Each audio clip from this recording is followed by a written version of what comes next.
இந்த ஒரு அப்பாக்கள் சாப்பாட்டுக்காக ஃபைட் பண்ணும்போது ஒரு பிஸ்கெட்டை பார்த்து அதை கற்றுட்டு போயிட்டு வீட்டுக்கு போய் பார்க்கும்போது இந்த மாதிரி குட்டி பறவையை பார்க்கும்போது பின்னாடி ஒரு கரடி வந்து அவங்க அப்பாவே அம்மாவே சாக்கு இருக்கும். பக்கத்துல இருக்க ஸ்டாக்கு ஒரு முட்டை பொறி எடுத்து தெரியும். முட்டை பொறிஞ்சு நம்ம ஸ்டாக்கை பார்க்கும். அதுதான் நம்ம ஹீரோ ஸ்பேரோ லடிச்சர். அது வந்து நம்ம ஸ்டாக்கை பார்க்கும்போது அவங்க அம்மா அப்படின்னு நினைச்சிட்டு அவங்க வீட்டுல அவங்க அப்பா பறவைக்கு அதை சுத்தமா பிடிக்காது. ஒரு நாளைக்கு அவங்க மைக்ரேட் ஆகிற சமயத்துல அப்போ அது ஸ்பேரோ கூட்டு போக முடியாது அப்படின்னு சொல்லிட்டு இந்த மாதிரி வாக்குவாதம் நடக்கும். அப்ப நடக்கும்போது ஸ்பேரோ இதை பத்தி யோசிக்கும்.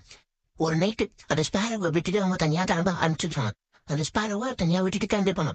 அந்த ஸ்பேரோ வந்து அந்த காலையில எழுந்து சந்தோஷமா பார்க்கும்போது அவங்க அப்பா அம்மா யாருமே அங்க இருக்க மாட்டாங்க. அங்க இருந்து மலையில எல்லாம் போய் பார்க்கும். ஒரு நேரத்துல ஒரு ஒரு இடிகார் கீழே வந்து விழுந்திருக்கும். பக்கத்துல ஒரு அவுள் இருப்பாங்க. அவங்க ரெண்டு பேரும் நல்ல ஃப்ரெண்ட்ஸ் ஆயிடுவாங்க.